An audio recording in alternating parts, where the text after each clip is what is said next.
The Metamorphosis by Franz Kafka. 1. As Gregor Samsa awoke one morning from uneasy dreams, he found himself transformed in his bed into a gigantic insect.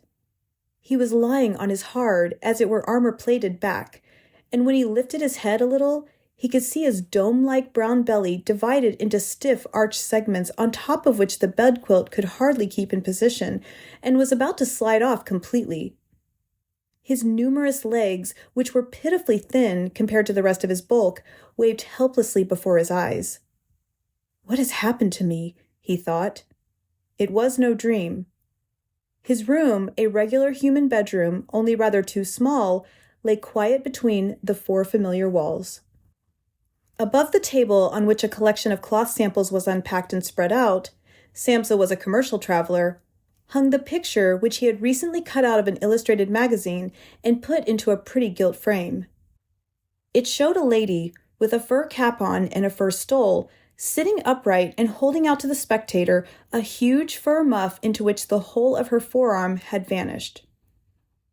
Gregor's eyes turned next to the window, and the overcast sky, one could hear raindrops beating on the window gutter, made him quite melancholy. What about sleeping a little longer and forgetting all this nonsense, he thought. But it could not be done, for he was accustomed to sleep on his right side, and in his present condition he could not turn himself over. However violently he forced himself toward his right side, he always rolled onto his back again. He tried it at least 100 times, shutting his eyes to keep from seeing his struggling legs, and only desisted when he began to feel in his side a faint dull ache he had never experienced before. "Oh, God," he thought, "what an exhausting job I've picked on. Traveling about day in, day out. It's much more irritating work than doing the actual business in the office.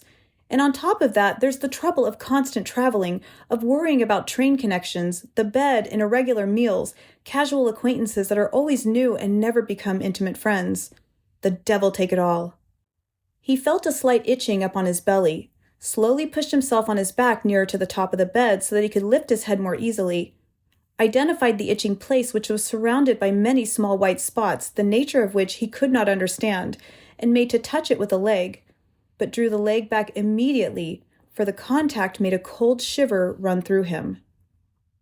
He slid down again into his former position. This getting up early, he thought, makes one quite stupid. A man needs his sleep. Other commercials live like harem women. For instance, when I come back to the hotel of a morning to write up the orders I've got, these others are only sitting down to the breakfast. Let me just try that with my chief. I'd be sacked on the spot. Anyhow, that might be quite a good thing for me. Who can tell? If I didn't have to hold my hand because of my parents, I'd have given notice long ago. I'd have gone to the chief and told him exactly what I think of him. That would knock him endways from his desk. It's a queer way of doing, too, this sitting on high at a desk and talking down to employees, especially when they have to come quite near because the chief is hard of hearing. Well, there's still hope. Once I've saved enough money to pay back my parents' debts to him, that should take another 5 or 6 years, I'll do it without fail. I'll cut myself completely loose then. For the moment, though, I'd better get up since my train goes at 5. He looked at the alarm clock ticking on the chest. Heavenly Father, he thought. It was 6:30, and the hands were quietly moving on. It was even past the half hour. It was getting on toward 6:45. Had the alarm clock not gone off? From the bed, one could see that it had been properly set for 4:00. Of course it must have gone off. Yes, but was it possible to sleep quietly through that ear-splitting noise? Well, he had not slept quietly, yet apparently all the more soundly for that. But what was he to do now? The next train went at 7:00. To catch that, he would need to hurry like mad, and his samples weren't even packed up, and he himself wasn't feeling particularly fresh and active. And even if he did catch the train, he wouldn't avoid a row with the chief, since the firm's porter would have been waiting for the 5:00 train and would have long since reported his failure to turn up. The porter was a creature of the chief's, spineless and stupid. Well, supposing he were to say he was sick? But that would be most unpleasant and would look suspicious, since during his 5 years' employment he had not been ill once. The chief himself would be sure to come with the sick insurance doctor, would reproach his parents with their son's laziness, and would cut all excuses short by referring to the insurance doctor, who of course regarded all mankind as perfectly healthy malingerers. And would he be so far wrong on this occasion? Gregor really felt quite well, apart from a drowsiness that was utterly superfluous after such a long sleep, and he was even unusually hungry. As all this was running through his mind at top speed without his being able to decide to leave his bed, the alarm clock had just struck 7:15. There came a cautious tap at the door behind the head of his bed. "Gregor," said a voice. It was his mother's. "It's 7:15. Hadn't you a train to catch?" That gentle voice. Gregor had a shock as he heard his own voice answering hers, unmistakably his own voice. It was true, but with a persistent, horrible twittering squeak behind it like an undertone, which left the words in their clear shape only for the first moment, and then rose up reverberating around them to destroy their sense, so that one could not be sure one had heard them rightly. Gregor wanted to answer at length and explain everything, but in the circumstances he confined himself to saying, Yes, thank you, Mother, I'm getting up now." The wooden door between them must have kept the change in his voice from being noticeable outside, for his mother contented herself with this statement and shuffled away. Yet this brief exchange of words had made the other members of the family aware that Gregor was still in the house, as they had not expected, and at one of the side doors his father was already knocking, gently, yet with his fist. "Gregor! Gregor!" he called. "What's the matter with you?" And after a little while he called again in a deeper voice. "Gregor! Gregor!" At the other side door, his sister was saying in a low, plaintive tone, "Gregor, aren't you well? Are you needing anything?" He answered them both at once. "I'm just ready," and did his best to make his voice sound as normal as possible by enunciating the words very clearly and leaving long pauses between them. So his father went back to his breakfast, but his sister whispered, "Gregor, open the door, do." However, he was not thinking of opening the door, and felt thankful for the prudent habit he had acquired in traveling of locking all doors during the night, even at home.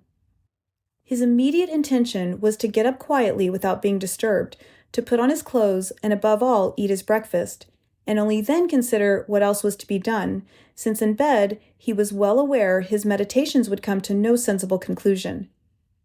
He remembered that often enough in bed he had felt small aches and pains, probably caused by awkward postures, which had proved purely imaginary once he got up, and he looked forward eagerly to seeing this morning's delusions gradually fall away. That the change in his voice was nothing but the precursor of a severe chill, a standing ailment of commercial travelers, he had not the least possible doubt.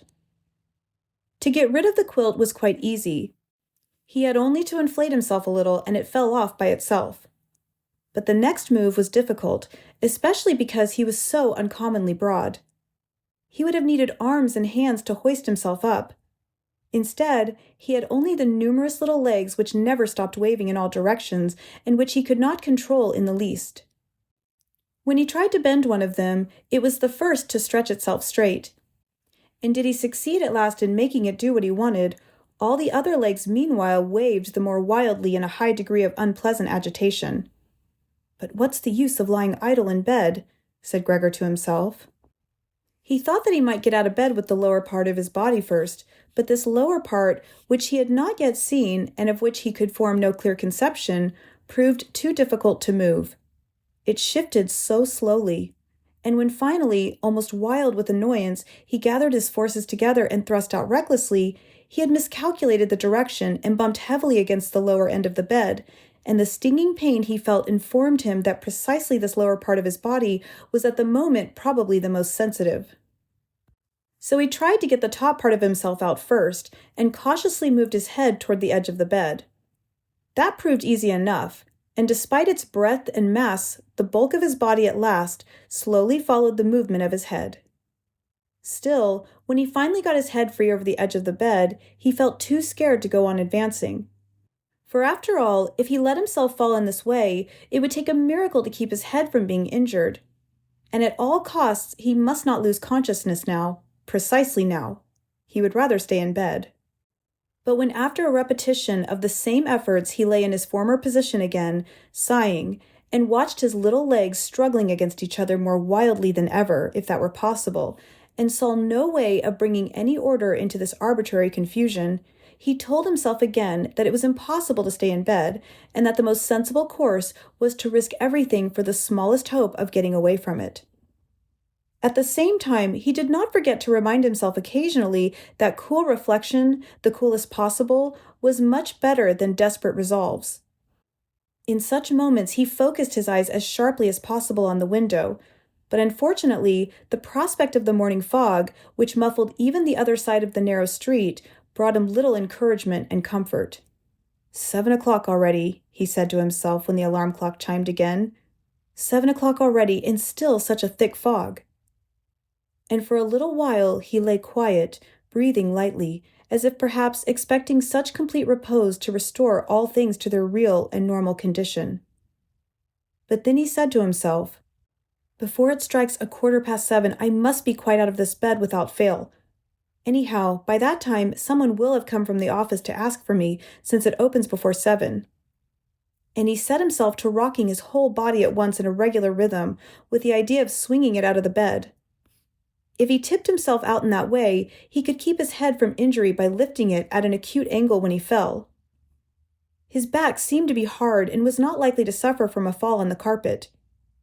His biggest worry was the loud crash he would not be able to help making, which would probably cause anxiety, if not terror, behind all the doors. Still, he must take the risk.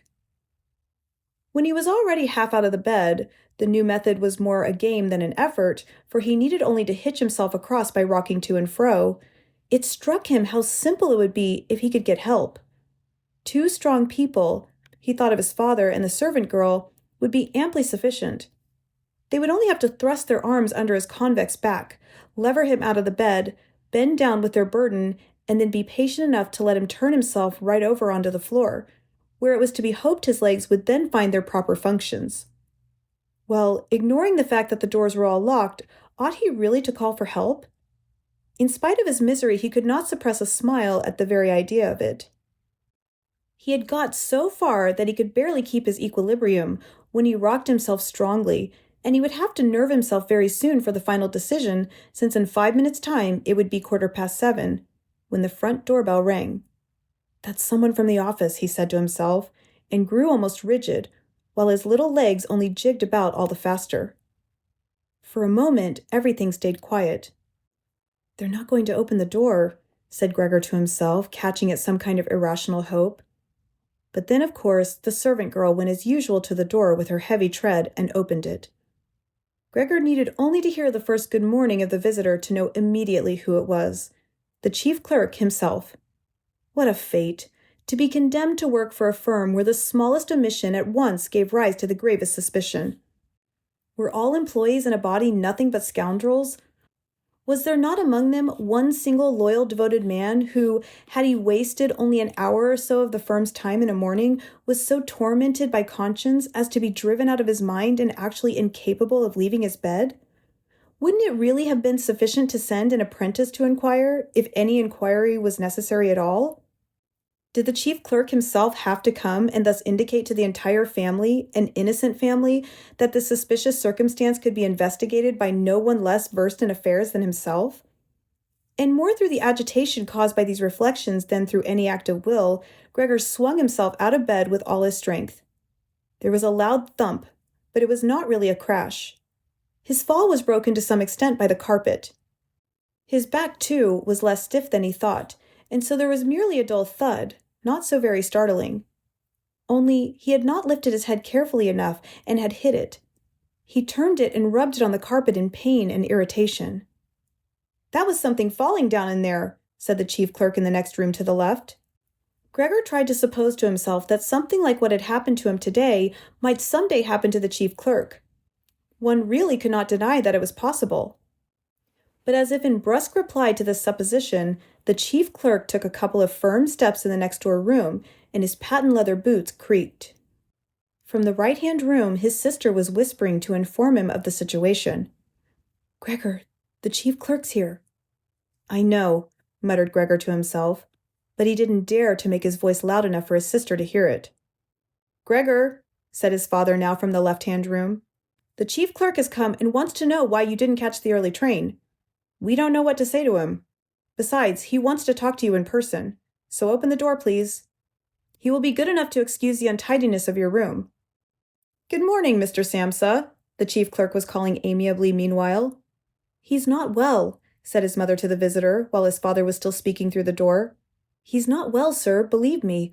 What else would make him miss a train? The boy thinks about nothing but his work. It makes me almost cross the way he never goes out in the early evenings.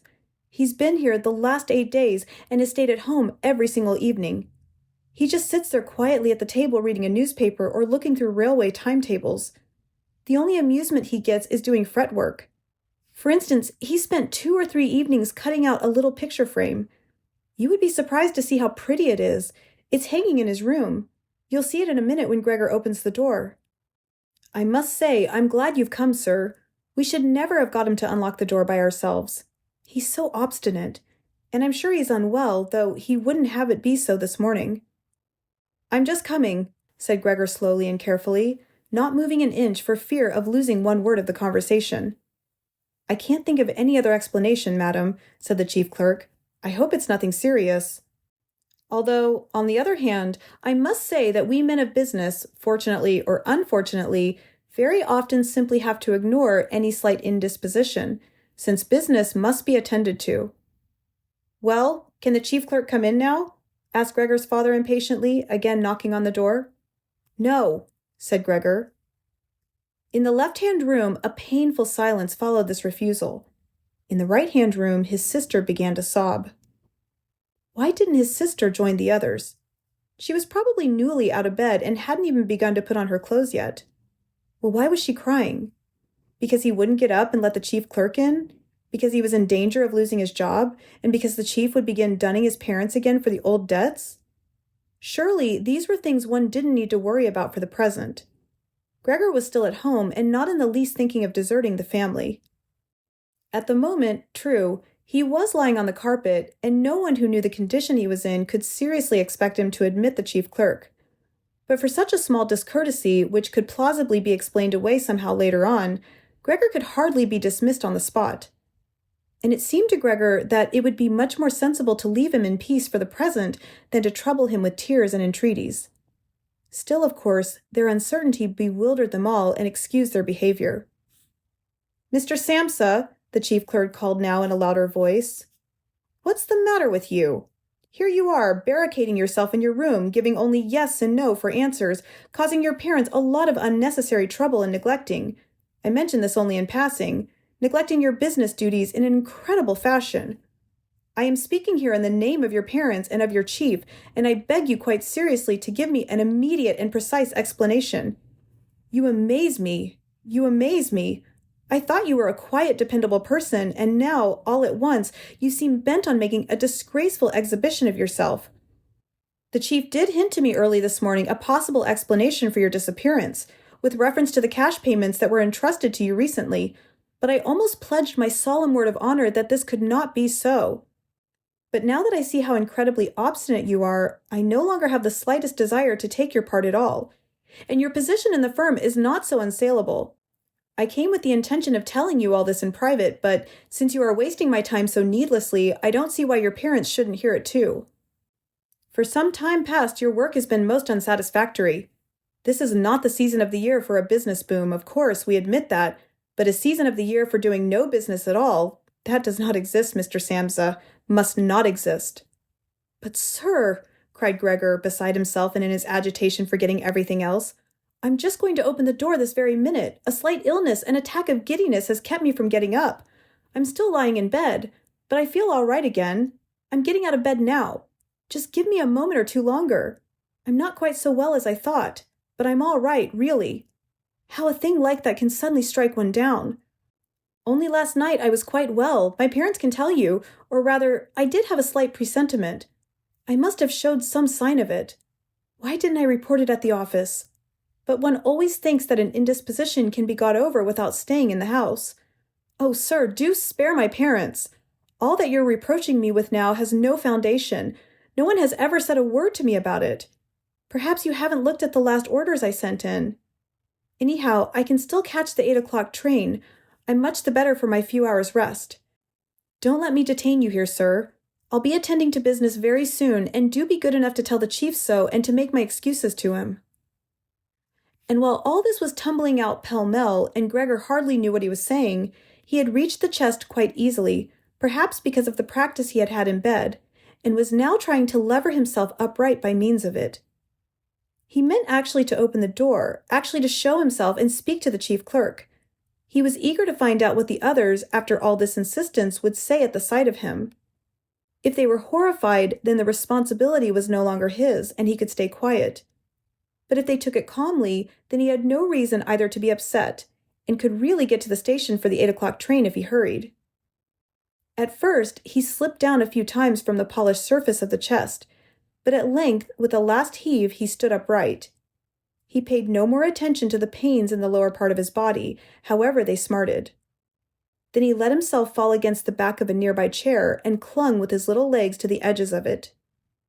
That brought him into control of himself again, and he stopped speaking, for now he could listen to what the chief clerk was saying. "Did you understand a word of it?"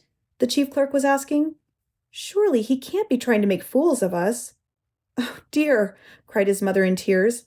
"Perhaps he's terribly ill, and we're tormenting him. Grete, Grete," she called out then.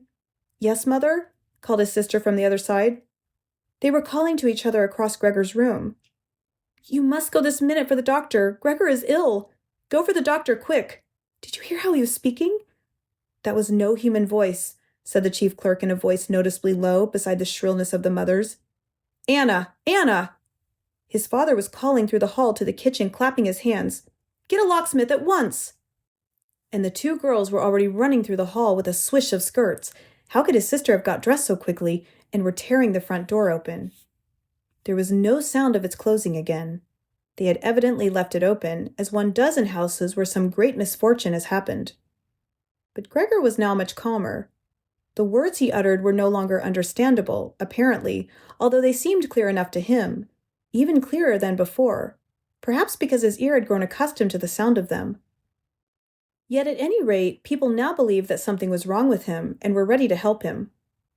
The positive certainty with which these first measures had been taken comforted him.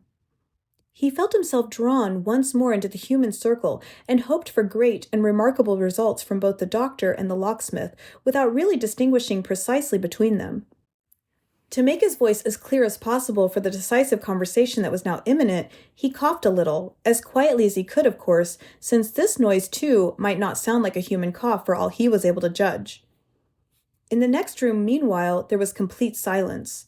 Perhaps his parents were sitting at the table with the chief clerk, whispering. Perhaps they were all leaning against the door and listening. Slowly, Gregor pushed the chair toward the door, then let go of it, caught hold of the door for support.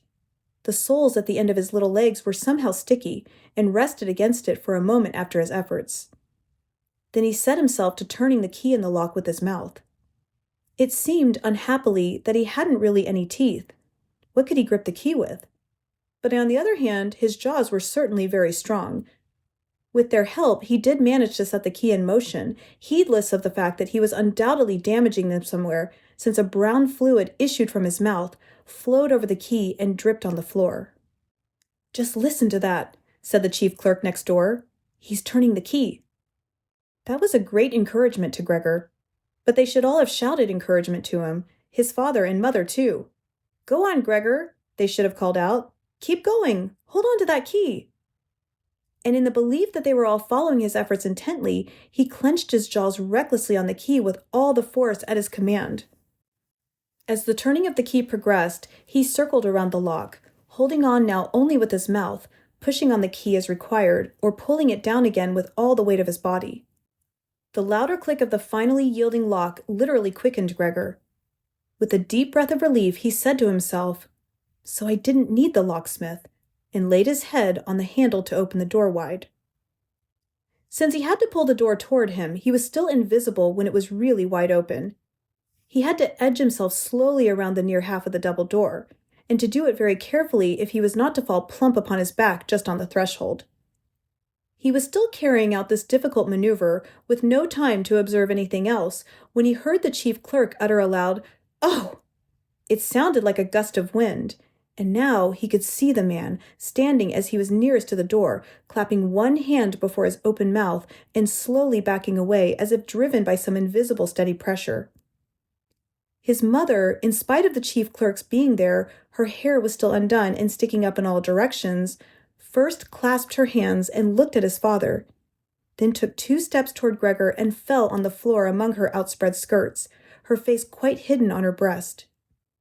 His father knotted his fist with a fierce expression on his face as if he meant to knock Gregor back into his room, then looked uncertainly around the living room, covered his eyes with his hands, and wept till his great chest heaved.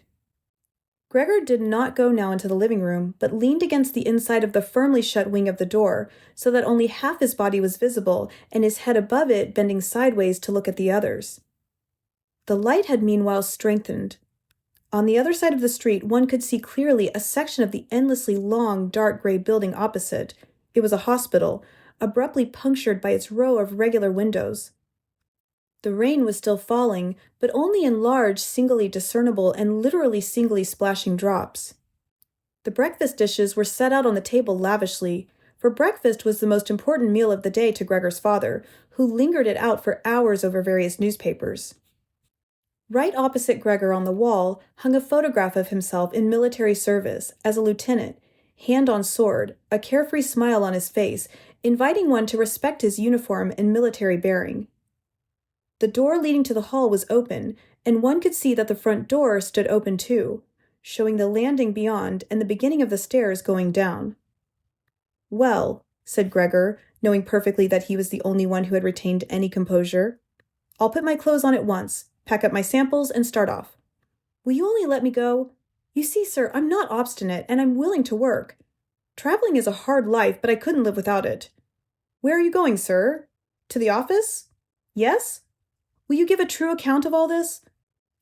One can be temporarily incapacitated, but that's just the moment for remembering former services and bearing in mind that later on, when the incapacity has been got over, one will certainly work with all the more industry and concentration. I'm loyally bound to serve the chief. You know that very well. Besides, I have to provide for my parents and my sister. I'm in great difficulties, but I'll get out of them again. Don't make things any worse for me than they are. Stand up for me in the firm. Travelers are not popular there, I know. People think they earn sacks of money and just have a good time. A prejudice there's no particular reason for revising. But you, sir, have a more comprehensive view of affairs than the rest of the staff. Yes, let me tell you in confidence, a more comprehensive view than the chief himself, who, being the owner, lets his judgment easily be swayed against one of his employees.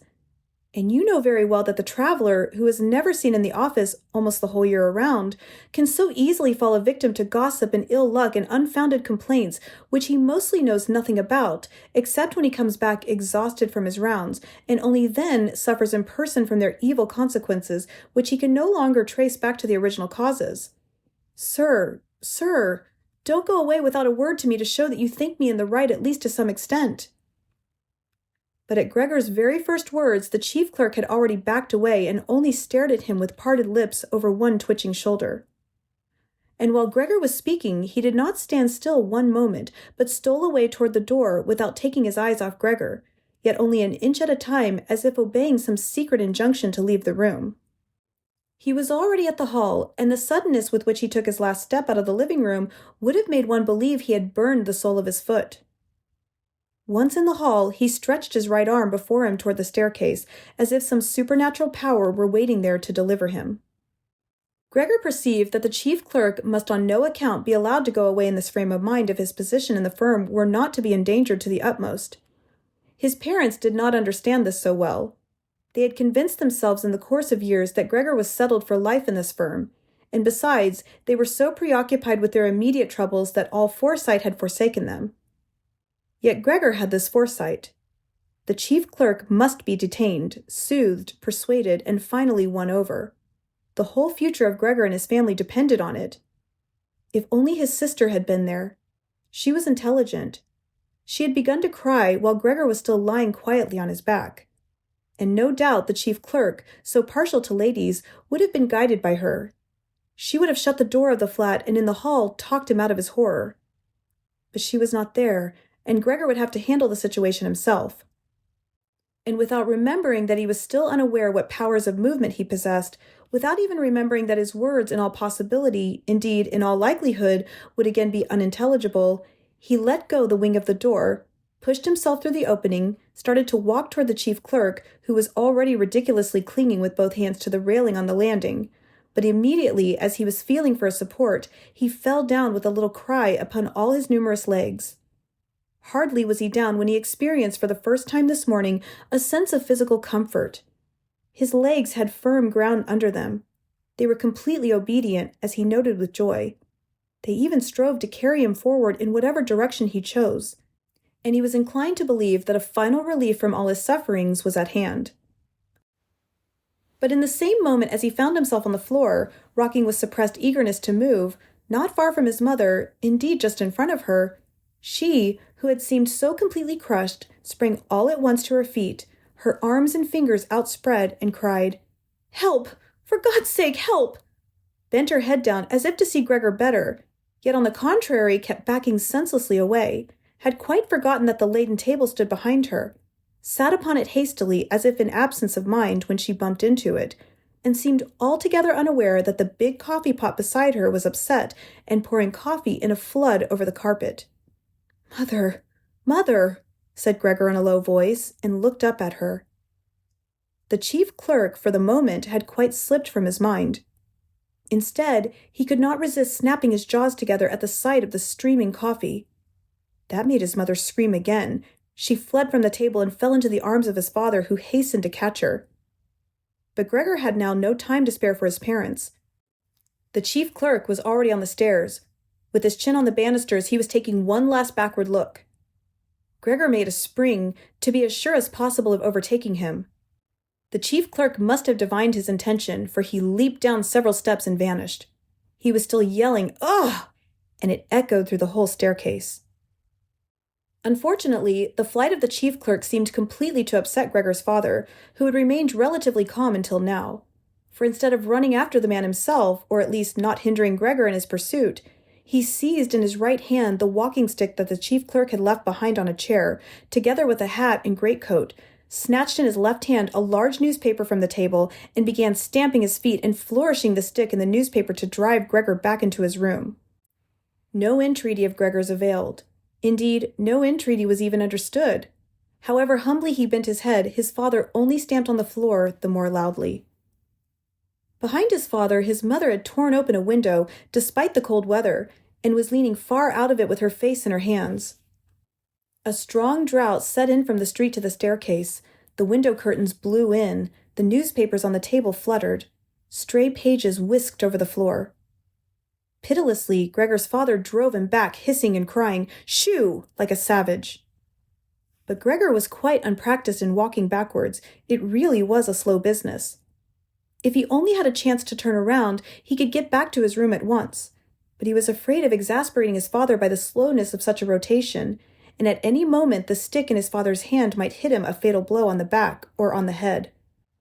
In the end, however, nothing else was left for him to do, since to his horror he observed that in moving backwards he could not even control the direction he took.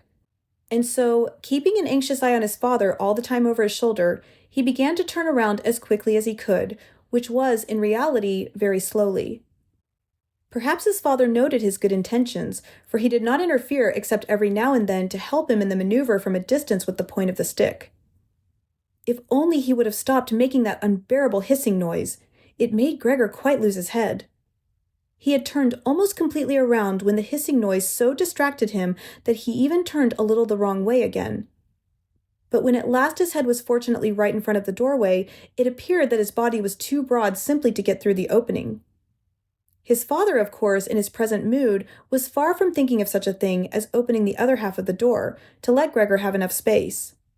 He had merely the fixed idea of driving Gregor back into his room as quickly as possible. He would never have suffered Gregor to make the circumstantial preparations for standing up on end and perhaps slipping his way through the door. Maybe he was now making more noise than ever to urge Gregor forward, as if no obstacle impeded him.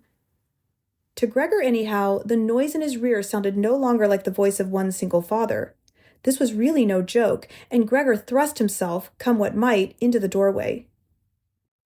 One side of his body rose up. He was tilted at an angle in the doorway. His flank was quite bruised. Horrid blotches stained the white door. Soon he was stuck fast, and left to himself could not have moved at all. His legs on one side fluttered, trembling in the air. Those on the other were crushed painfully to the floor. When from behind, his father gave him a strong push, which was literally a deliverance, and he flew far into the room, bleeding freely. The door was slammed behind him with the stick, and then at last there was silence. 2. Not until it was twilight did Gregor awake out of a deep sleep, more like a swoon than a sleep. He would certainly have waked up of his own accord not much later, for he felt himself sufficiently rested and well slept. But it seemed to him as if a fleeting step and a cautious shutting of the door leading into the hall had aroused him. The electric lights in the street cast a pale sheen here and there on the ceiling and the upper surfaces of the furniture, but down below where he lay it was dark. Slowly, awkwardly trying out his feelers, which he now first learned to appreciate, he pushed his way to the door to see what had been happening there. His left side felt like one single long, unpleasantly tense scar, and he had actually to limp on his 2 rows of legs. One little leg, moreover, had been severely damaged in the course of that morning's events.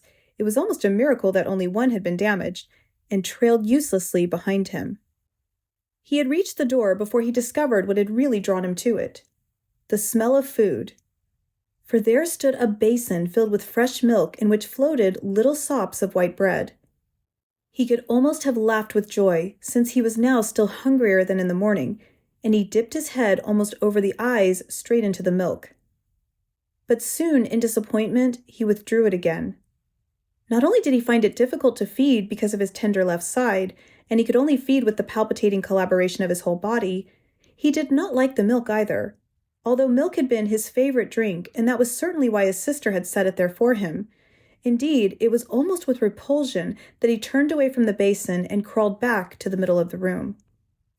He could see through the crack of the door that the gas was turned on in the living room, but while usually at this time his father made a habit of reading the afternoon paper in a loud voice to his mother, and occasionally to his sister as well, not a sound was now to be heard. Well, perhaps his father had recently given up this habit of reading aloud, which his sister had mentioned so often in conversation and in her letters. But there was the same silence all around, although the flat was certainly not empty of occupants.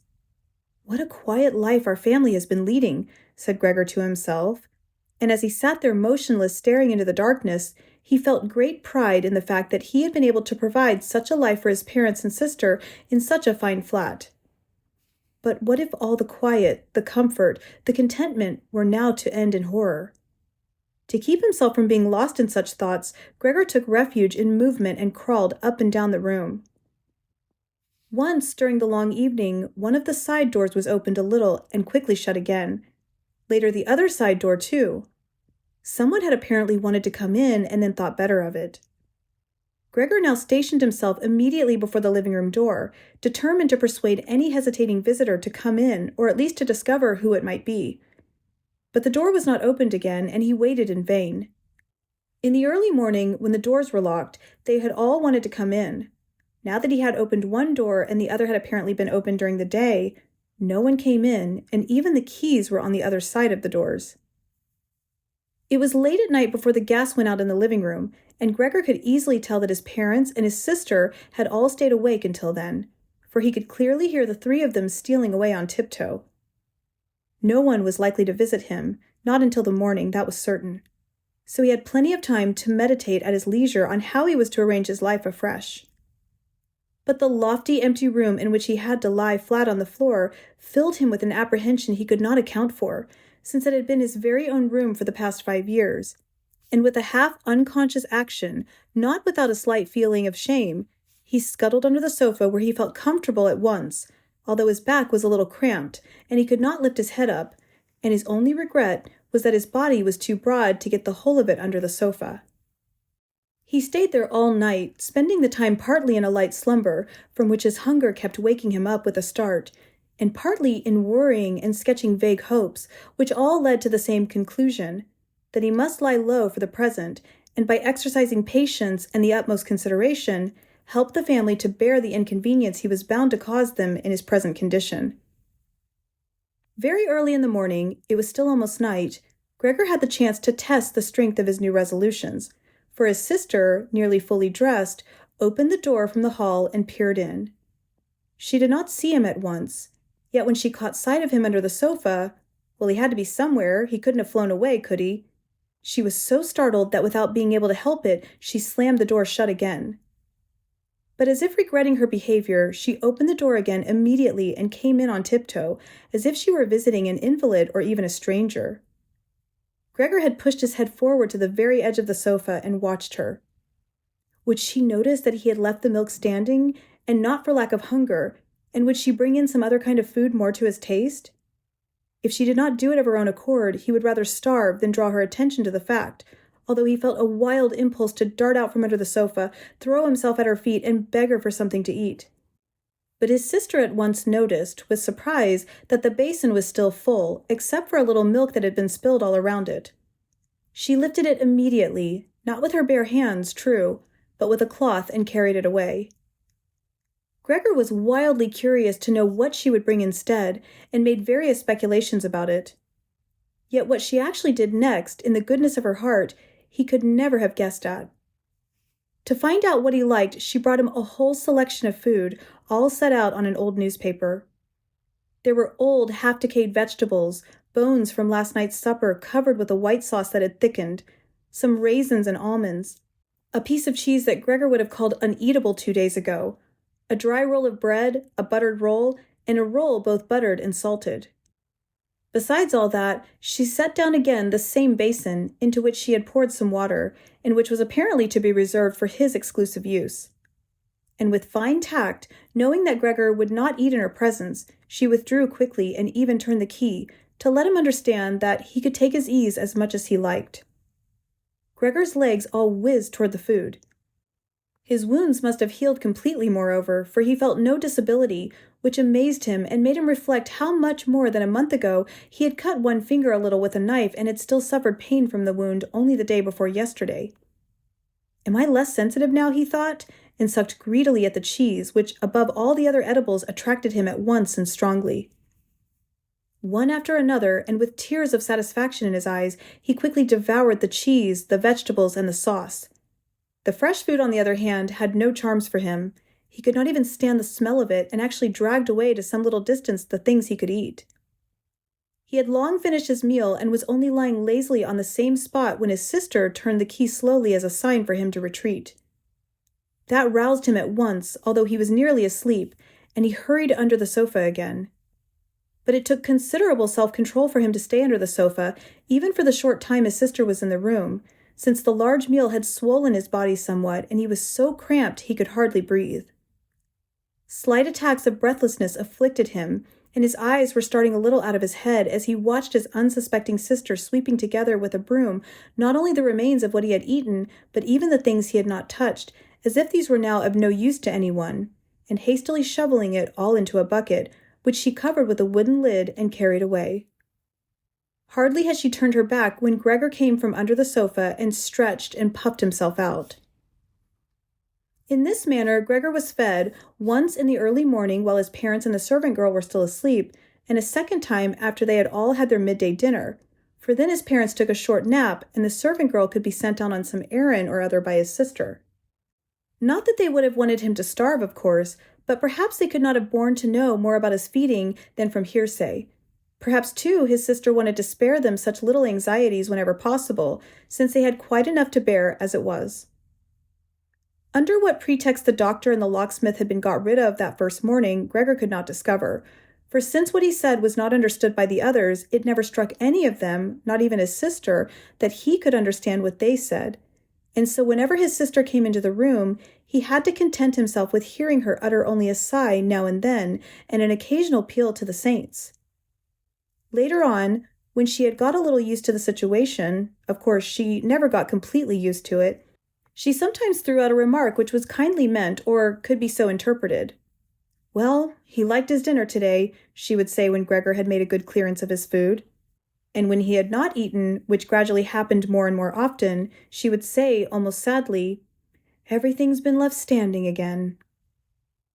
But although Gregor could get no news directly, he overheard a lot from the neighboring rooms, and as soon as voices were audible, he would run to the door of the room concerned and press his whole body against it. In the first few days especially, there was no conversation that did not refer to him somehow, even if only indirectly. For 2 whole days, there were family consultations at every mealtime about what should be done. But also between meals, the same subject was discussed, for there were always at least 2 members of the family at home, since no one wanted to be alone in the flat, and to leave it quite empty was unthinkable.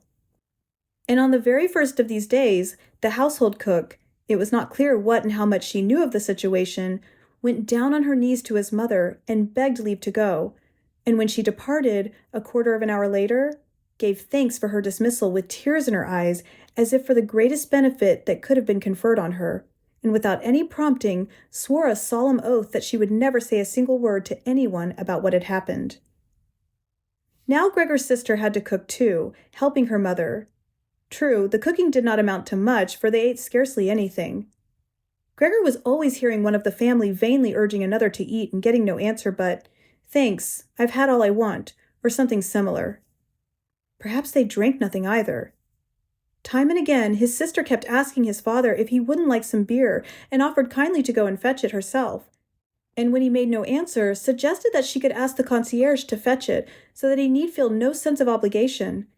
But then a round "no" came from his father, and no more was said about it. In the course of that very first day, Gregor's father explained the family's financial position and prospects to both his mother and his sister. Now and then he rose from the table to get some voucher or memorandum out of the small safe he had rescued from the collapse of his business 5 years earlier. One could hear him opening the complicated lock and rustling papers out and shutting it again. This statement made by his father was the first cheerful information Gregor had heard since his imprisonment. He had been of the opinion that nothing at all was left over from his father's business. At least, his father had never said anything to the contrary, and of course, he had not asked him directly. At that time, Gregor's sole desire was to do his utmost to help the family to forget as soon as possible the catastrophe that had overwhelmed the business and thrown them all into a state of complete despair. And so he had set to work with unusual ardor, and almost overnight had become a commercial traveler instead of a little clerk, with of course much greater chances of earning money, and his success was immediately translated into good round coin, which he could lay on the table for his amazed and happy family. These had been fine times, and they had never recurred, at least not with the same sense of glory, although later on Gregor had earned so much money that he was able to meet the expenses of the whole household and did so. They had simply got used to it, both the family and Gregor. The money was gratefully accepted and gladly given, but there was no special uprush of warm feeling. With his sister alone had he remained intimate, and it was a secret plan of his that she, who loved music unlike himself and could play movingly on the violin, should be sent next year to study at the conservatorium, despite the great expense that would entail, which must be made up in some other way. During his brief visits home, the conservatorium was often mentioned in the talks he had with his sister, but always merely as a beautiful dream which could never come true, and his parents discouraged even these innocent references to it. Yet Gregor had made up his mind firmly about it and meant to announce the fact with due solemnity on Christmas Day. Such were the thoughts, completely futile in his present condition, that went through his head as he stood clinging upright to the door and listening. Sometimes out of sheer weariness he had to give up listening and let his head fall negligently against the door. But he always had to pull himself together again at once, for even the slight sound his head made was audible next door and brought all conversation to a stop. "What can he be doing now?" his father would say after a while, obviously turning toward the door, and only then would the interrupted conversation gradually be set going again. Gregor was now informed as amply as he could wish, for his father tended to repeat himself in his explanations, partly because it was a long time since he had handled such matters, and partly because his mother could not always grasp things at once, that a certain amount of investments, a very small amount it was true, had survived the wreck of their fortunes, and had even increased a little because the dividends had not been touched meanwhile. And besides that, the money Gregor brought home every month, he had kept only a few dollars for himself, had never been quite used up, and now amounted to a small capital sum. Behind the door, Gregor nodded his head eagerly, rejoiced at this evidence of unexpected thrift and foresight. True, he could really have paid off some more of his father's debts to the chief with this extra money, and so brought much nearer the day on which he could quit his job, but doubtless it was better the way his father had arranged it. Yet this capital was by no means sufficient to let the family live on the interest of it. For 1 year perhaps, or at the most 2, they could live on the principal, that was all. It was simply a sum that ought not to be touched and should be kept for a rainy day. Money for living expenses would have to be earned. Now his father was still hale enough but an old man, and he had done no work for the past 5 years and could not be expected to do much. During these 5 years, the first years of leisure in his laborious though unsuccessful life, he had grown rather fat and become sluggish. And Gregor's old mother, how was she to earn a living with her asthma, which troubled her even when she walked through the flat and kept her lying on a sofa every other day, panting for breath beside an open window? And was his sister to earn her bread, she who was still a child of 17, and whose life hitherto had been so pleasant, consisting as it did in dressing herself nicely, sleeping long, helping in the housekeeping, going out to a few modest entertainments, and above all, playing the violin? At first, whenever the need for earning money was mentioned, Gregor let go his hold on the door and threw himself down on the cool leather sofa beside it. He felt so hot with shame and grief. Often, he just lay there the long nights through without sleeping at all, scrabbling for hours on the leather. Or he nerved himself to the great effort of pushing an armchair to the window, then crawled up over the windowsill and braced against the chair, leaned against the window panes, obviously in some recollection of the sense of freedom that looking out of a window always used to give him. For in reality, day by day, things that were even a little way off were growing dimmer to his sight. The hospital across the street, which he used to execrate for being all too often before his eyes, was now quite beyond his range of vision, and if he had not known that he lived in Charlotte Street, a quiet street but still a city street, he might have believed that his window gave on a desert waste where gray sky and gray land blended indistinguishably into each other. His quick-witted sister only needed to observe twice that the armchair stood by the window. After that, whenever she had tidied the room, she always pushed the chair back to the same place at the window and even left the inner casements open. If he could have spoken to her and thanked her for all she had to do for him, he could have borne her ministrations better. As it was, they oppressed him. She certainly tried to make as light as possible of whatever was disagreeable in her task, and as time went on, she succeeded, of course, more and more, but time brought more enlightenment to Gregor, too. The very way she came in distressed him. Hardly was she in the room when she rushed to the window without even taking time to shut the door, careful as she was usually to shield the sight of Gregor's room from the others, and as if she were almost suffocating, tore the casements open with hasty fingers, standing then in the open draught for a while, even in the bitterest cold, and drawing deep breaths. This noisy scurry of hers upset Gregor twice a day. He would crouch trembling under the sofa all the time, knowing quite well that she would certainly have spared him such a disturbance had she found it at all possible to stay in his presence without opening the window. On one occasion, about a month after Gregor's metamorphosis, when there was surely no reason for her to still be startled at his appearance, she came a little earlier than usual and found him gazing out of the window, quite motionless, and thus well placed to look like a bogey. Gregor would not have been surprised had she not come in at all, for she could not immediately open the window while he was there. But not only did she retreat, she jumped back as if in alarm and banged the door shut.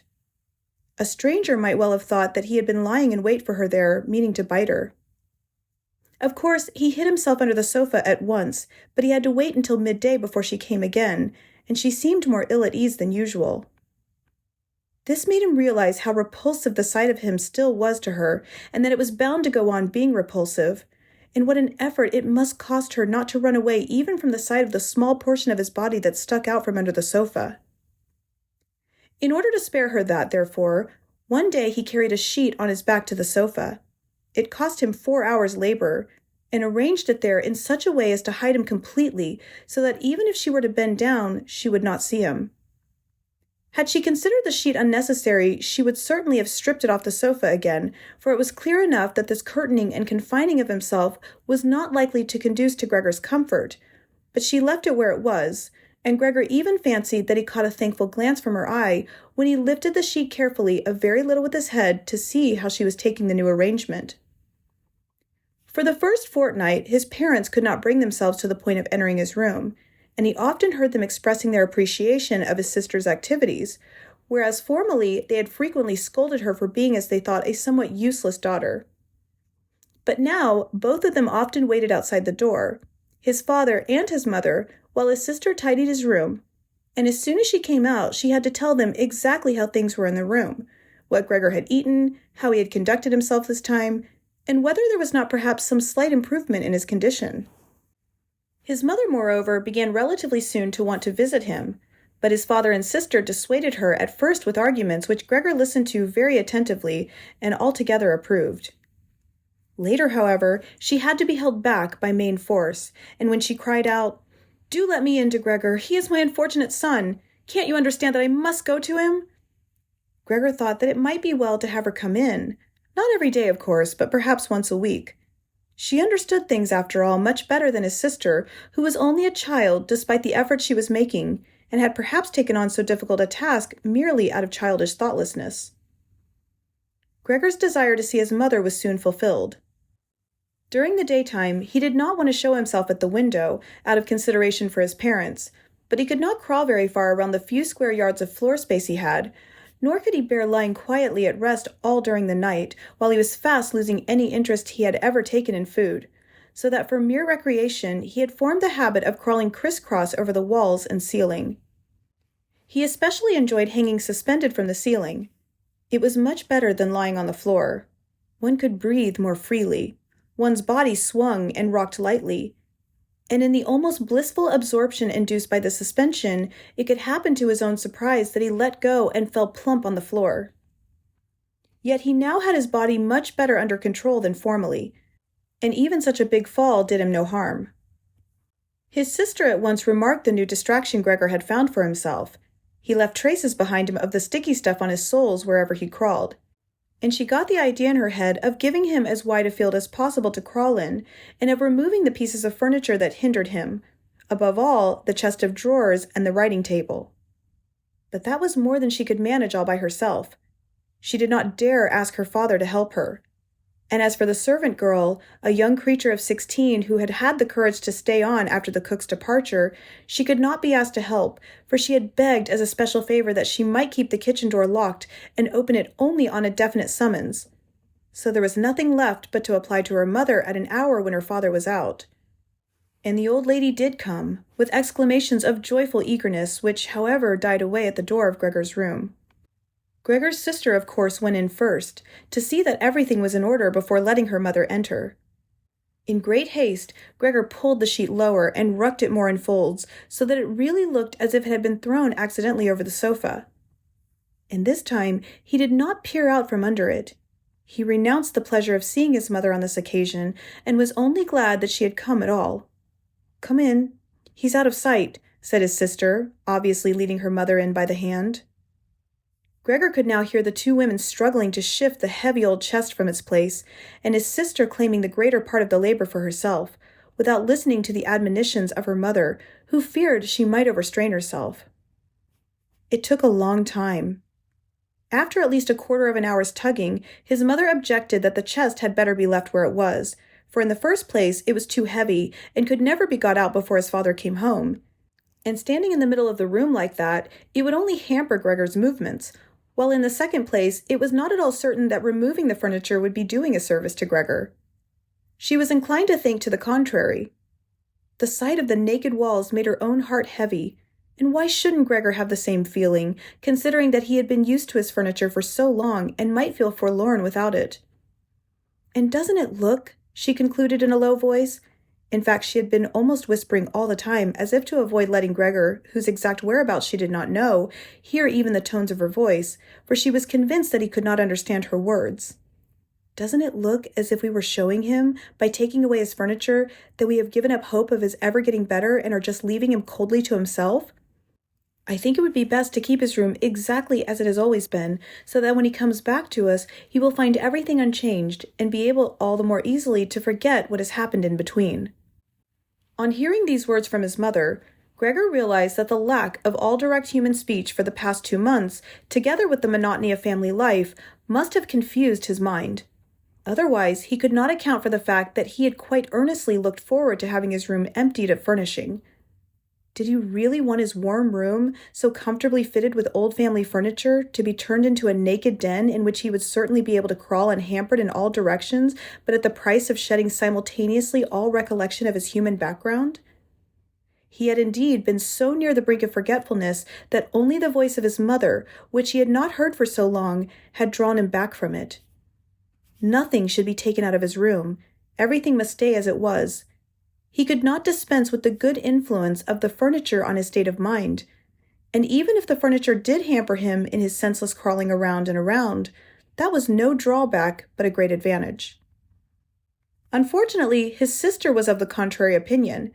She had grown accustomed, and not without reason, to consider herself an expert in Gregor's affairs as against her parents, and so her mother's advice was now enough to make her determined on the removal not only of the chest and the writing desk, which had been her first intention, but of all the furniture except the indispensable sofa. This determination was not, of course, merely the outcome of childish recalcitrance and of the self-confidence she had recently developed so unexpectedly and at such cost. She had in fact perceived that Gregor needed a lot of space to crawl about in, while on the other hand, he never used the furniture at all, so far as could be seen. Another factor might also have been the enthusiastic temperament of an adolescent girl, which seeks to indulge itself on every opportunity, and which now tempted Grete to exaggerate the horror of her brother's circumstances in order that she might do all the more for him. In a room where Gregor lorded it all alone over empty walls, no one save herself was likely ever to set foot. And so she was not to be moved from her resolve by her mother, who seemed moreover to be ill at ease in Gregor's room, and therefore unsure of herself, was soon reduced to silence and helped her daughter as best she could to push the chest outside. Now, Gregor could do without the chest, if need be, but the writing desk he must retain. As soon as the 2 women had got the chest out of his room, groaning as they pushed it, Gregor stuck his head out from under the sofa to see how he might intervene as kindly and cautiously as possible. But as bad luck would have it, his mother was the first to return, leaving Grete clasping the chest in the room next door, where she was trying to shift it all by herself, without of course moving it from the spot. His mother, however, was not accustomed to the sight of him. It might sicken her, and so in alarm, Gregor backed quickly to the other end of the sofa, yet could not prevent the sheet from swaying a little in front.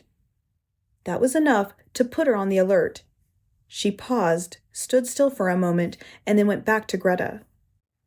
Although Gregor kept reassuring himself that nothing out of the way was happening, but only a few bits of furniture were being changed around, he soon had to admit that all this trotting to and fro of the 2 women, their little ejaculations, and the scraping of furniture along the floor affected him like a vast disturbance coming from all sides at once.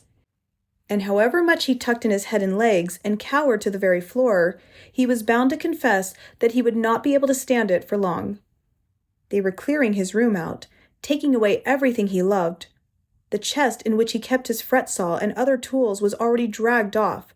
They were now loosening the writing desk, which had almost sunk into the floor, the desk at which he had done all his homework when he was at the commercial academy, at the grammar school before that, and yes, even at the primary school. He had no more time to waste in weighing the good intentions of the 2 women, whose existence he had by now almost forgotten, for they were so exhausted that they were laboring in silence, and nothing could be heard but the heavy scuffing of the feet. And so he rushed out. The women were just leaning against the writing desk in the next room to give themselves a breather, and 4 times changed his direction, since he really did not know what to rescue first. Then on the wall opposite, which was already otherwise cleared, he was struck by the picture of the lady muffled in so much fur, and quickly crawled up to it and pressed himself to the glass, which was a good surface to hold on to and comforted his hot belly. This picture, at least, which was entirely hidden beneath him, was going to be removed by nobody. He turned his head toward the door of the living room so as to observe the women when they came back. They had not allowed themselves much of a rest and were already coming. Grete had twined her arm around her mother and was almost supporting her. "Well, what shall we take now?" said Grete, looking around. Her eyes met Gregor's from the wall. She kept her composure, presumably because of her mother, bent her head down to her mother to keep her from looking up, and said, although in a fluttering, unpremeditated voice, "Come, hadn't we better go back to the living room for a moment?" Her intentions were clear enough to Gregor. She wanted to bestow her mother in safety and then chase him down from the wall. Well, just let her try it. He clung to his picture and would not give it up. He would rather fly in Greta's face. But Greta's words had succeeded in disquieting her mother, who took a step to one side, caught sight of the huge brown mass on the flowered wallpaper, and before she was really conscious that what she saw was Gregor, screamed in a loud, hoarse voice, "Oh God! Oh God!" fell with outspread arms over the sofa as if giving up, and did not move. "Gregor!" cried his sister, shaking her fist and glaring at him. This was the first time she had directly addressed him since his metamorphosis. She ran into the next room for some aromatic essence with which to rouse her mother from her fainting fit. Gregor wanted to help too. There was still time to rescue the picture, but he was stuck fast to the glass and had to tear himself loose. He then ran after his sister into the next room as if he could advise her, as he used to, but then had to stand helplessly behind her. She meanwhile searched among various small bottles, and when she turned around, started in alarm at the sight of him. One bottle fell on the floor and broke. A splinter of glass cut Gregor's face, and some kind of corrosive medicine splashed him.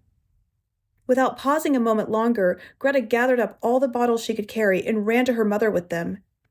She banged the door shut with her foot. Gregor was now cut off from his mother, who was perhaps nearly dying because of him. He dared not open the door for fear of frightening away his sister, who had to stay with her mother. There was nothing he could do but wait. And harassed by self-reproach and worry, he began now to crawl to and fro over everything, walls, furniture, and ceiling, and finally, in his despair, when the whole room seemed to be reeling around him, fell down into the middle of the big table. A little while elapsed. Gregor was still lying there feebly, and all around was quiet. Perhaps that was a good omen. Then the doorbell rang. The servant girl was of course locked in her kitchen, and Grete would have to open the door. It was his father. "What's been happening?" were his first words. Greta's face must have told him everything. Grete answered in a muffled voice, apparently hiding her head on his breast. "Mother has been fainting, but she's better now." Gregor's broken loose. "Just what I expected," said his father. "Just what I've been telling you, but you women would never listen." It was clear to Gregor that his father had taken the worst interpretation of Greta's all-too-brief statement and was assuming that Gregor had been guilty of some violent act. Therefore, Gregor must now try to propitiate his father, since he had neither time nor means for an explanation. And so he fled to the door of his own room and crouched against it to let his father see, as soon as he came in from the hall, that his son had the good intention of getting back into his room immediately, and that it was not necessary to drive him there, but that if only the door were opened, he could disappear at once. Yet his father was not in the mood to perceive such fine distinctions. "Ah!" he cried as soon as he appeared, in a tone that sounded at once angry and exultant. Gregor drew his head back from the door and lifted it to look at his father. Truly, this was not the father he had imagined to himself. Admittedly, he had been too absorbed of late in his new recreation of crawling over the ceiling to take the same interest as before in what was happening elsewhere in the flat, and he ought really to be prepared for some changes. And yet, could that be his father? The man who used to lie wearily sunk in bed whenever Gregor set out on a business journey, who welcomed him back of an evening lying in a long chair in a dressing gown, who could not really rise to his feet but only lifted his arms in greeting, and on the rare occasions when he did go out with his family, on 1 or 2 Sundays a year and on highest holidays, walked between Gregor and his mother, who were slow walkers anyhow, even more slowly than they did, muffled in his old greatcoat, shuffling laboriously forward with the help of his crook-handled stick, which he set down most cautiously at every step, and whenever he wanted to say anything, nearly always came to a full stop and gathered his escort around them? Now he was standing there in fine shape, dressed in a smart blue uniform with gold buttons, such as bank messengers wear. His strong double chin bulged over the stiff high collar of his jacket. From under his bushy eyebrows, his black eyes darted fresh and penetrating glances. His one-time tangled white hair had been combed flat on either side of a shining and carefully exact parting. He pitched his cap, which bore a gold monogram, probably the badge of some bank, in a wide sweep across the whole room onto the sofa, and with the tail ends of his jacket thrown back, his hands in his trouser pockets, advanced with a grim visage toward Gregor. Likely enough, he did not himself know what he meant to do. At any rate, he lifted his feet uncommonly high, and Gregor was dumbfounded at the enormous size of his shoe soles. But Gregor could not risk standing up to him, aware as he had been from the very first day of his new life that his father believed only the severest measures suitable for dealing with him.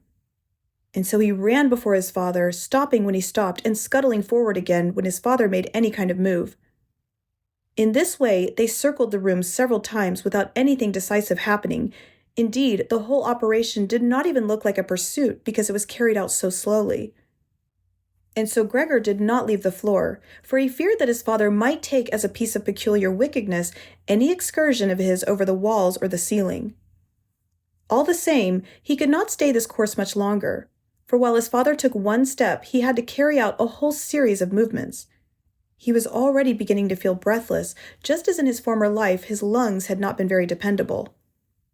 As he was staggering along, trying to concentrate his energy on running, hardly keeping his eyes open, in his dazed state, never even thinking of any other escape than simply going forward, and having almost forgotten that the walls were free to him, which in this room were very well provided with finely carved pieces of furniture full of knobs and crevices, suddenly something lightly flung landed close behind him and rolled before him. It was an apple. A second apple followed immediately. Gregor came to a stop in alarm. There was no point in running on, for his father was determined to bombard him. He had filled his pockets with fruit from the dish on the sideboard and was now shying apple after apple, without taking particularly good aim for the moment. The small red apples rolled about the floor as if magnetized and cannoned into each other. An apple thrown without much force grazed Gregor's back and glanced off harmlessly. But another following immediately landed right on his back and sank in. Gregor wanted to drag himself forward, as if this startling, incredible pain could be left behind him. But he felt as if nailed to the spot and flattened himself out in a complete derangement of all his senses. With his last conscious look, he saw the door of his room being torn open and his mother rushing out ahead of his screaming sister in her underbodice, for her daughter had loosened her clothing to let her breathe more freely and recover from her swoon. He saw his mother rushing toward his father, leaving one after another behind her on the floor, her loosened petticoats, stumbling over her petticoats straight to his father and embracing him in complete union with him. But here Gregor's sight began to fail, with her hands clasped around his father's neck as she begged for her son's life. 3. The serious injury done to Gregor, which disabled him for more than a month, the apple went on sticking in his body as a visible reminder, since no one ventured to remove it, seemed to have made even his father recollect that Gregor was a member of the family, despite his present unfortunate and repulsive shape, and ought not to be treated as an enemy. That on the contrary, family duty required the suppression of disgust and the exercise of patience, nothing but patience. And although his injury had impaired, probably forever, his powers of movement, and for the time being it took him long, long minutes to creep across his room like an old invalid, there was no question now of crawling up the wall. Yet in his own opinion, he was sufficiently compensated for this worsening of his condition by the fact that toward evening the living room door, which he used to watch intently for an hour or two beforehand, was always thrown open, so that lying in the darkness of his room, invisible to his family, he could see them all at the lamplit table and listen to their talk, by general consent as it were, very different from his earlier eavesdropping. True, their intercourse lacked the lively character of former times, which he had always called to mind with a certain wistfulness in the small hotel bedrooms where he had been wont to throw himself down, tired out, on damp bedding. They were now mostly very silent. Soon after supper, his father would fall asleep in his armchair. His mother and sister would admonish each other to be silent. His mother, bending low over the lamp, stitched at fine sewing for an underwear firm. His sister, who had taken a job as a salesgirl, was learning shorthand and French in the evenings on the chance of bettering herself. Sometimes his father woke up, and as if quite unaware that he had been sleeping, said to his mother, "What a lot of sewing you're doing today," and at once fell asleep again, while the two women exchanged a tired smile. With a kind of mullishness, his father persisted in keeping his uniform on even in the house.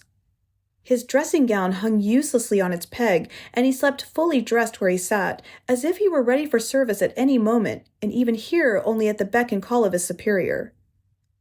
As a result, his uniform, which was not brand new to start with, began to look dirty despite all the loving care of the mother and sister to keep it clean, and Gregor often spent whole evenings gazing at the many greasy spots on the garment, gleaming with gold buttons, always in a high state of polish, in which the old man sat sleeping in extreme discomfort and yet quite peacefully. As soon as the clock struck 10, his mother tried to rouse his father with gentle words and to persuade him after that to get into bed, for sitting there he could not have a proper sleep, and that was what he needed most, since he had to go on duty at 6. But with the mullishness that had obsessed him since he became a bank messenger, he always insisted on staying longer at the table, although he regularly fell asleep again, and in the end, only with the greatest trouble could he be got out of his armchair and into his bed. However insistently Gregor's mother and sister kept urging him with gentle reminders, he would go on slowly shaking his head for a quarter of an hour, keeping his eyes shut, and refused to get to his feet. The mother plucked at his sleeve, whispering endearments in his ear. The sister left her lessons to come to her mother's help. But Gregor's father was not to be caught. He would only sink down deeper in his chair. Not until the two women hoisted him up by the armpits did he open his eyes and look at them both, one after the other, usually with the remark, "This is a life. This is the peace and quiet of my old age." And leaning on the two of them, he would heave himself up with difficulty as if he were a great burden to himself, suffer them to lead him as far as the door, and then wave them off and go on alone, while the mother abandoned her needlework and the sister her pen in order to run after him and help him farther.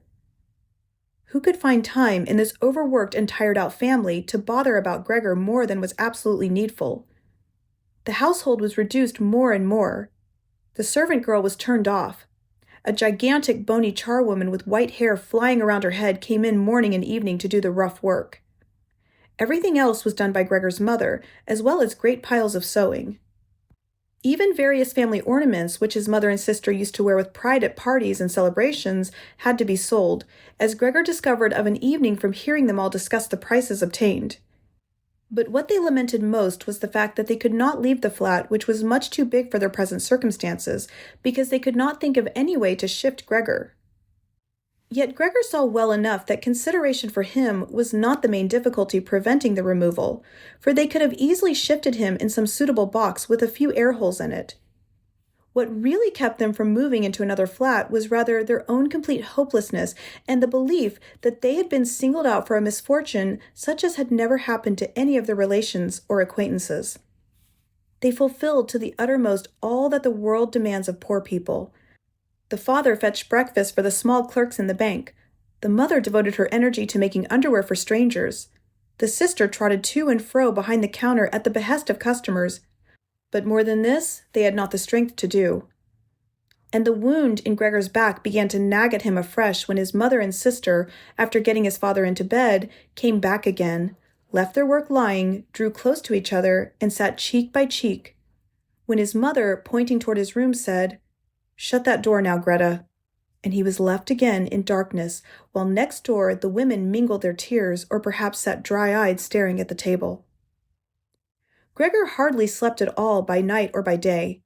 He was often haunted by the idea that next time the door opened, he would take the family's affairs in hand again just as he used to do.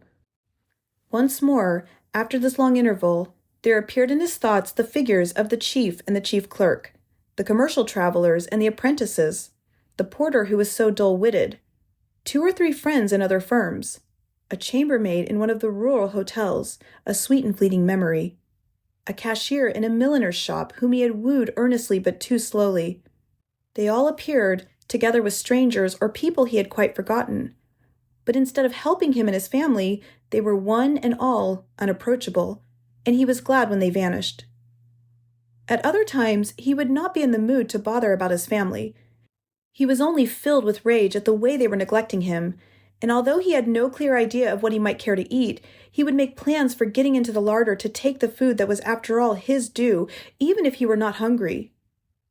His sister no longer took thought to bring him what might especially please him, but in the morning and at noon before she went to business, hurriedly pushed into his room with her foot any food that was available.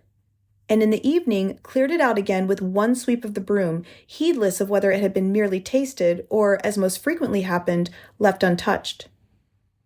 The cleaning of his room, which she now always did in the evenings, could not have been more hastily done. Streaks of dirt stretched along the walls. Here and there lay balls of dust and filth. At first, Gregor used to station himself in some particularly filthy corner when his sister arrived, in order to reproach her with it, so to speak.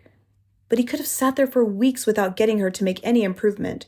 She could see the dirt as well as he did, but she had simply made up her mind to leave it alone. And yet, with a touchiness that was new to her, which seemed anyhow to have infected the whole family, she jealously guarded her claim to be the sole caretaker of Gregor's room. His mother once subjected his room to a thorough cleaning, which was achieved only by means of several buckets of water. All this dampness, of course, upset Gregor too, and he lay widespread, sulky, and motionless on the sofa, but she was well punished for it. Hardly had his sister noticed the changed aspect of his room that evening that she rushed in high dudgeon into the living room, and despite the imploringly raised hands of her mother, burst into a storm of weeping, while her parents, her father had of course been startled out of his chair, looked on at first in helpless amazement. Then they, too, began to go into action. The father reproached the mother on his right for not having left the cleaning of Gregor's room to his sister, shrieked at the sister on his left that never again was she to be allowed to clean Gregor's room, while the mother tried to pull the father into his bedroom, since he was beyond himself with agitation. The sister, shaken with sobs, then beat upon the table with her small fists, and Gregor hissed loudly with rage because not one of them thought of shutting the door to spare him such a spectacle and so much noise. Still, even if the sister, exhausted by her daily work, had grown tired of looking after Gregor as she did formerly, there was no need for his mother's intervention or for Gregor's being neglected at all. The charwoman was there. This old widow, whose strong, bony frame had enabled her to survive the worst a long life could offer, by no means recoiled from Gregor. Without being in the least curious, she had once by chance opened the door of his room, and at the sight of Gregor, who, taken by surprise, began to rush to and fro although no one was chasing him, merely stood there with her arms folded. From that time she never failed to open his door a little for a moment, morning and evening, to have a look at him. At first, she even used to call him to her, with words which apparently she took to be friendly, such as, "Come along, then, you old dung-beetle," or, "Look at that old dung-beetle, then." To such allocutions Gregor made no answer, but stayed motionless where he was, as if the door had never been opened. Instead of being allowed to disturb him so senselessly whenever the whim took her, she would rather have been ordered to clean out his room daily, that charwoman. Once, early in the morning, heavy rain was lashing on the window panes, perhaps a sign that spring was on the way. Gregor was so exasperated when she began addressing him again that he ran at her as if to attack her, although slowly and feebly enough. But the charwoman, instead of showing fright, merely lifted high a chair that happened to be beside the door, and as she stood there with her mouth open wide, it was clear that she meant to shut it only when she brought the chair down on Gregor's back. "So you're not coming any nearer?" she asked as Gregor turned away again, and quietly put the chair back into the corner. Gregor was now eating hardly anything. Only when he happened to pass the food laid out for him did he take a bite of something in his mouth as a pastime, kept it there for an hour at a time, and usually spat it out again. At first, he thought it was chagrin over the state of his room that prevented him from eating, yet he soon got used to the various changes in his room. It had become a habit in the family to push into his room things there was no room for elsewhere, and there were plenty of these now since one of the rooms had been let to 3 lodgers. These serious gentlemen, all 3 of them with beards, as Gregor once observed through a crack in the door, had a passion for order, not only in their own room, but since they were now members of the household, in all its arrangements, especially in the kitchen. Superfluous, not to say dirty, objects they could not bear. Besides, they had brought with them most of the furnishings they needed. For this reason, many things could be dispensed with that it was no use trying to sell, but that should not be thrown away either. All of them found their way into Gregor's room. The ash can likewise, and the kitchen garbage can. Anything that was not needed for the moment was simply flung into Gregor's room by the charwoman, who did everything in a hurry. Fortunately, Gregor usually saw only the object, whatever it was, and the hand that held it. Perhaps she intended to take the things away again as time and opportunity offered, or to collect them until she could throw them all out in a heap. But in fact, they just lay wherever she happened to throw them, except when Gregor pushed his way through the junk heap and shifted it somewhat, at first out of necessity because he had not room enough to crawl, but later with increasing enjoyment, although after such excursions, being sad and weary to death, he would lie motionless for hours. And since the lodgers often ate their supper at home in the common living room, the living room door stayed shut many an evening. Yet Gregor reconciled himself quite easily to the shutting of the door, for often enough on evenings when it was opened, he had disregarded it entirely and lain in the darkest corner of his room, quite unnoticed by the family. But on one occasion, the charwoman left the door open a little, and it stayed ajar even when the lodgers came in for supper and the lamp was lit.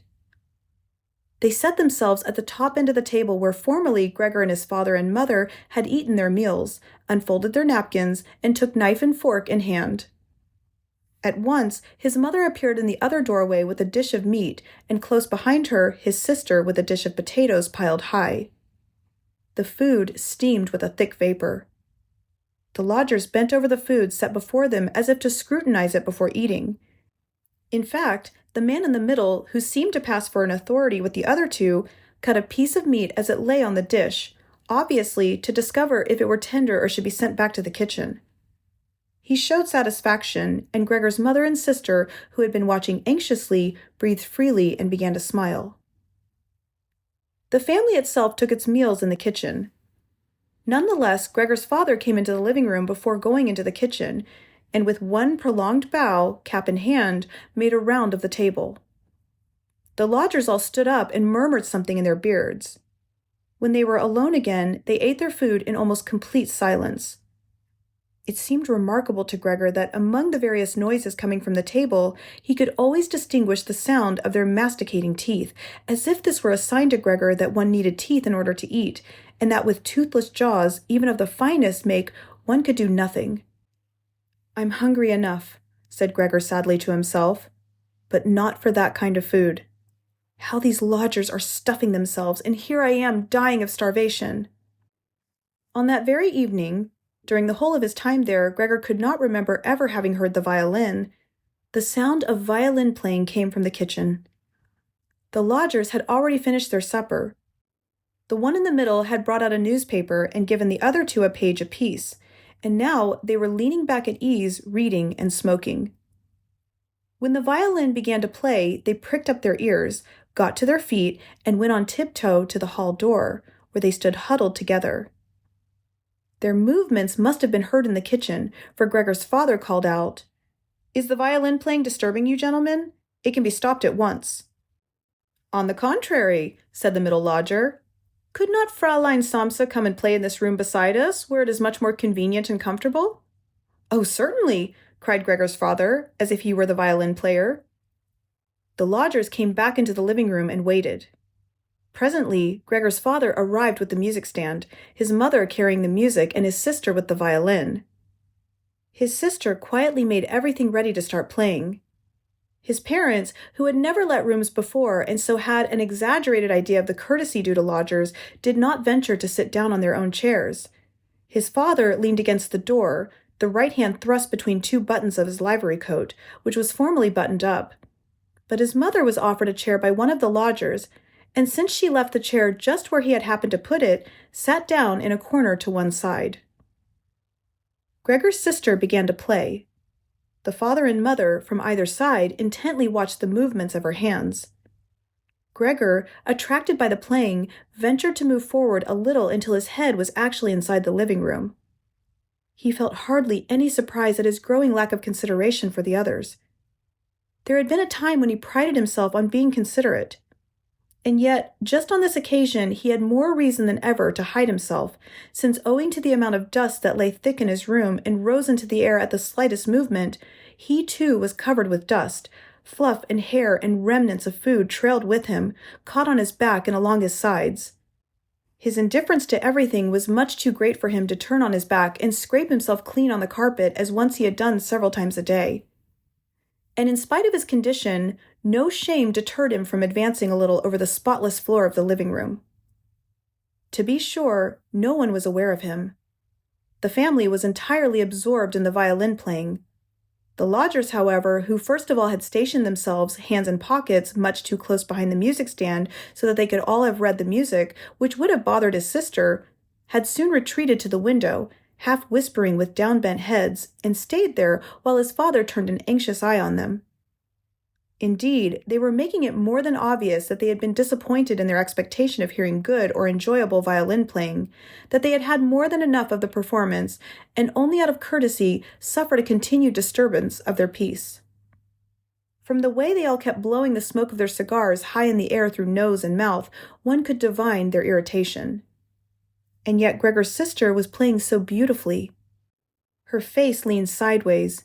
Intently and sadly her eyes followed the notes of music. Gregor crawled a little farther forward and lowered his head to the ground so that it might be possible for his eyes to meet hers. Was he an animal that music had such an effect upon him? He felt as if the way were opening before him to the unknown nourishment he craved. He was determined to push forward till he reached his sister, to pull at her skirt and so let her know that she was to come into his room with her violin.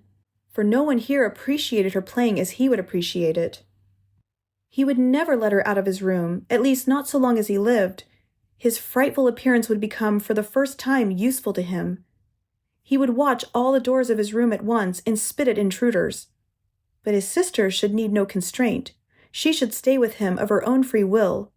She should sit beside him on the sofa, bend down her ear to him, and hear him confide that he had had the firm intention of sending her to the conservatorium, and that, but for his mishap last Christmas, surely Christmas was long past, he would have announced it to everybody without allowing a single objection. After this confession, his sister would be so touched that she would burst into tears, and Gregor would then raise himself to her shoulder and kiss her on the neck, which, now that she went to business, she kept free of any ribbon or collar. "Mr. Samsa!" cried the middle lodger to Gregor's father, and pointed, without wasting any more words, at Gregor, now working himself slowly forward. The violin fell silent. The middle lodger first smiled to his friends with a shake of the head, and then looked at Gregor again. Instead of driving Gregor out, his father seemed to think it more needful to begin by soothing down the lodgers, although they were not at all agitated and apparently found Gregor more entertaining than the violin playing. He hurried toward them, and spreading out his arms, tried to urge them back into their own rooms, and at the same time to block their view of Gregor. They now began to be really a little angry. One could not tell whether because of the old man's behavior, or because it had just dawned on them that all unwittingly they had such a neighbor as Gregor next door. They demanded explanations of his father, they waved their arms like him, tugged uneasily at their beards, and only with reluctance backed toward their room. Meanwhile, Gregor's sister, who stood there as if lost when her playing was so abruptly broken off, came to life again, pulled herself together all at once after standing for a while holding violin and bow in nervously hanging hands and staring at her music, pushed her violin into the lap of her mother, who was still sitting in her chair fighting asthmatically for breath, and ran into the lodger's room, to which they were now being shepherded by her father rather more quickly than before. One could see the pillows and blankets on the beds flying under her accustomed fingers and being laid in order. Before the lodgers had actually reached their room, she had finished making the beds and slipped out. The old man seemed once more to be so possessed by his mulish self-assertiveness that he was forgetting all the respect he should show to his lodgers. He kept driving them on until in the very door of the bedroom, the middle lodger stamped his foot loudly on the floor and so brought him to a halt. "I beg to announce," said the lodger, lifting one hand and looking also at Gregor's mother and sister, "that because of the disgusting conditions prevailing in this household and family," here he spat on the floor with emphatic brevity, "I give you notice on the spot. Naturally, I won't pay you a penny for the days I have lived here. On the contrary, I shall consider bringing an action for damages against you based on claims, believe me, that will be easily susceptible of proof." He ceased and stared straight in front of him, as if he expected something. In fact, his two friends at once rushed into the breach with these words, "And we too give notice on the spot." On that, he seized the door handle and shut the door with a slam. Gregor's father, groping with his hands, staggered forward and fell into his chair. It looked as if he were stretching himself there for his ordinary evening nap, but the marked jerkings of his head, which were as if uncontrollable, showed that he was far from asleep. Gregor had simply stayed quietly all the time on the spot where the lodgers had espied him. Disappointment at the failure of his plan, perhaps also the weakness arising from extreme hunger, made it impossible for him to move. He feared, with a fair degree of certainty, that at any moment the general tension would discharge itself in a combined attack upon him, and he lay waiting. He did not react even to the noise made by the violin as it fell off his mother's lap from under her trembling fingers and gave out a resonant note. "My dear parents," said his sister, slapping her hand on the table by way of introduction, "things can't go on like this. Perhaps you don't realize that, but I do. I won't utter my brother's name in the presence of this creature, and so all I say is, we must try to get rid of it. We've tried to look after it and to put up with it as far as humanly possible, and I don't think anyone could reproach us in the slightest." "She is more than right," said Gregor's father to himself. His mother, who was still choking for lack of breath, began to cough hollowly into her hand with a wild look in her eyes. Her sister rushed over to her and held her forehead. His father's thoughts seemed to have lost their vagueness at Grete's words. He sat more upright, fingering his service cap that lay among the plates still lying on the table from the lodger's supper, and from time to time looked at the still form of Gregor. "We must try to get rid of it," his sister now said explicitly to her father, since her mother was coughing too much to hear a word. "It will be the death of both of you. I can see that coming. When one has to work as hard as we do, all of us, one can't stand this continual torment at home on top of it. At least I can't stand it any longer." And she burst into such a passion of sobbing that her tears dropped on her mother's face, where she wiped them off mechanically. "My dear," said the old man sympathetically and with evident understanding, "but what can we do?" Gregor's sister merely shrugged her shoulders to indicate the feeling of helplessness that had now overmastered her during her weeping fit, in contrast to her former confidence. "If he could understand us," said her father, half questioningly. Grete, still sobbing vehemently, waved a hand to show how unthinkable that was. "If he could understand us," repeated the old man, shutting his eyes to consider his daughter's conviction that understanding was impossible, "then perhaps we might come to some agreement with him. But as it is—" "He must go!" cried Gregor's sister. "That's the only solution, father. You must just try to get rid of the idea that this is Gregor. The fact that we've believed it for so long is the root of all our trouble. But how can it be Gregor? If this were Gregor, he would have realized long ago that human beings can't live with such a creature, and he'd have gone away on his own accord.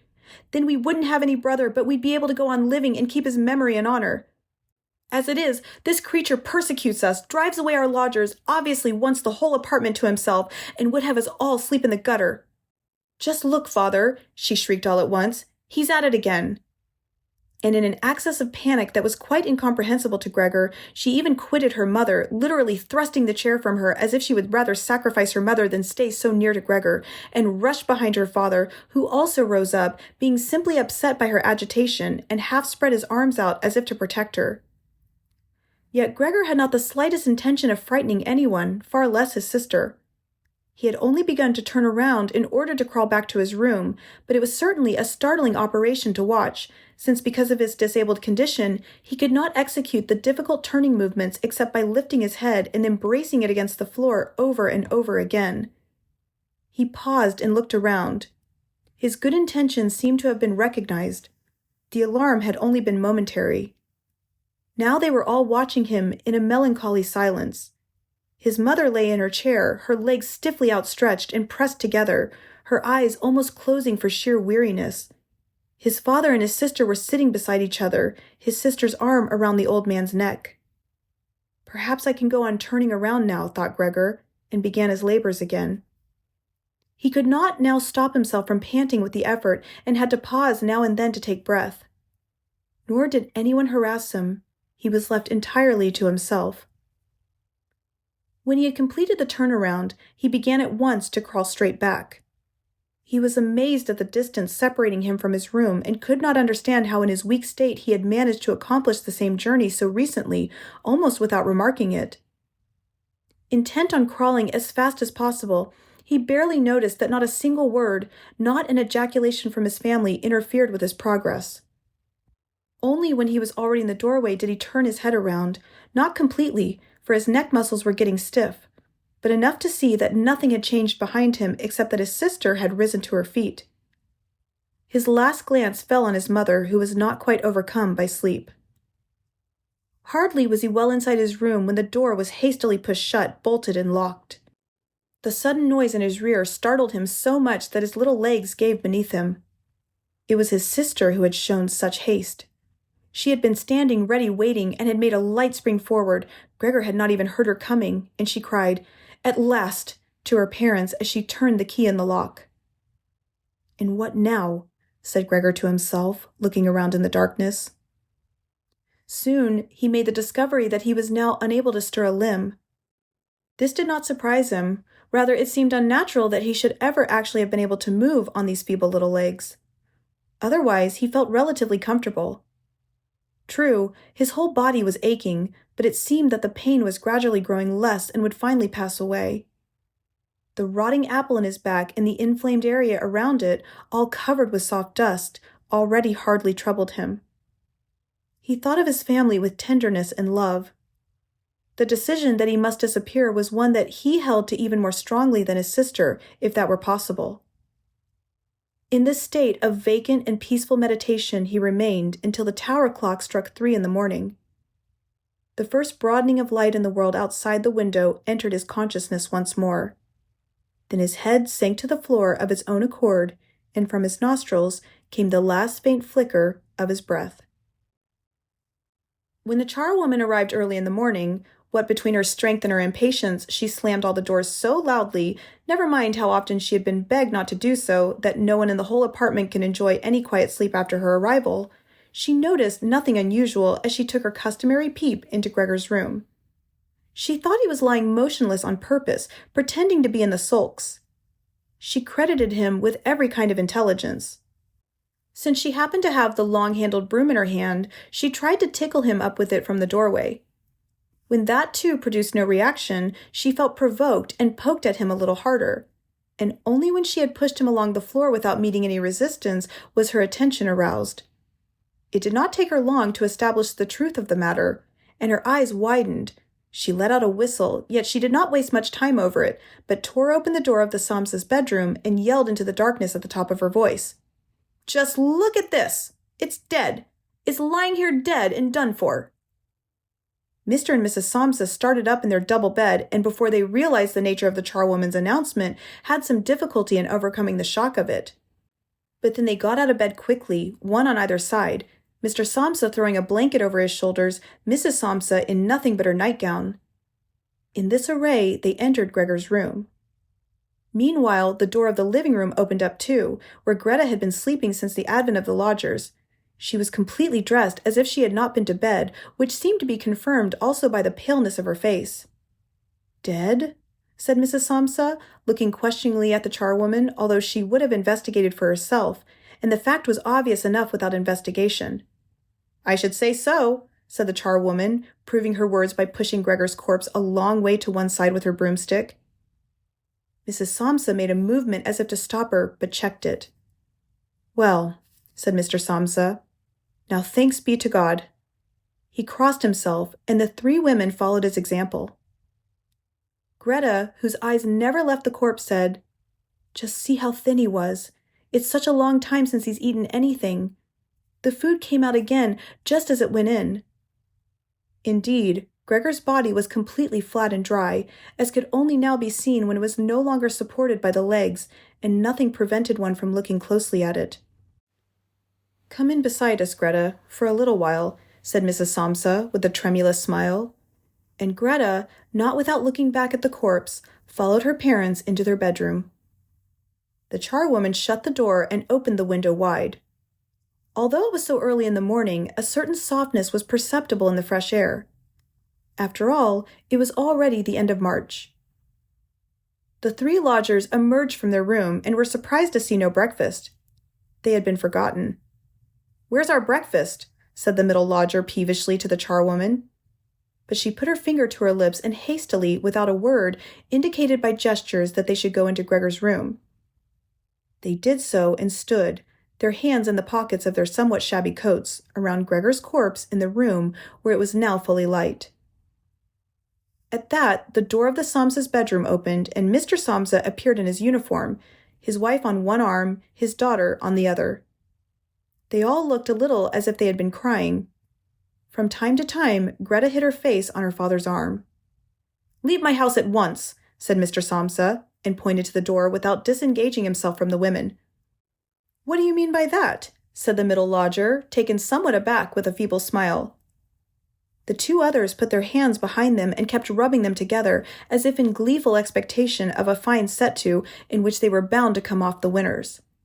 "I mean just what I say," answered Mr. Samsa, and advanced in a straight line with his two companions toward the lodger. He stood his ground at first quietly, looking at the floor as if his thoughts were taking a new pattern in his head. "Then let us go, by all means," he said, and looked up at Mr. Samsa as if in a sudden access of humility he were expecting some renewed sanction for this decision. Mr. Samsa merely nodded briefly once or twice with meaning eyes. Upon that, the lodger really did go with long strides into the hall. His two friends had been listening and had quite stopped rubbing their hands for some moments, and now went scuttling after him as if afraid that Mr. Samsa might get into the hall before them and cut them off from their leader. In the hall, they all three took their hats from the rack, their sticks from the umbrella stand, bowed in silence, and quitted the apartment. With a suspiciousness that proved quite unfounded, Mr. Samsa and the two women followed them out to the landing. Leaning over the banister, they watched the three figures slowly but surely going down the long stairs, vanishing from sight at a certain turn of the staircase on every floor and coming into view again after a moment or so. The more they dwindled, the more the Samsa family's interest in them dwindled, and when a butcher's boy met them and passed them on the stairs coming up proudly with a tray on his head, Mr. Samsa and the two women soon left the landing, and as if a burden had been lifted from them, went back into their apartment. They decided to spend this day in resting and going for a stroll. They had not only deserved such a respite from work, but absolutely needed it. And so they sat down at the table and wrote 3 notes of excuse, Mr. Samsa to his board of management, Mrs. Samsa to her employer, and Grete to the head of her firm. While they were writing, the charwoman came in to say that she was going now since her morning's work was finished. At first, they only nodded without looking up, but as she kept hovering there, they eyed her irritably. "Well?" said Mr. Samsa. The charwoman stood grinning in the doorway as if she had good news to impart to the family but meant not to say a word unless properly questioned. The small ostrich feather standing upright on her hat, which had annoyed Mr. Samsa ever since she was engaged, was waving gaily in all directions. "Well, what is it, then?" asked Mrs. Samsa, who obtained more respect from the charwoman than the others. "Oh," said the charwoman, giggling so amiably that she could not at once continue. "Just this. You don't need to bother about how to get rid of the thing next door. It's been sent to already." Mrs. Samsa and Grete bent over their letters again, as if preoccupied. Mr. Samsa, who perceived that she was eager to begin describing it in all detail, stopped her with a decisive hand.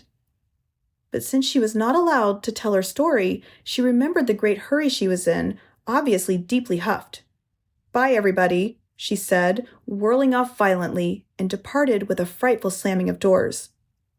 "She'll be given notice tonight," said Mr. Samsa.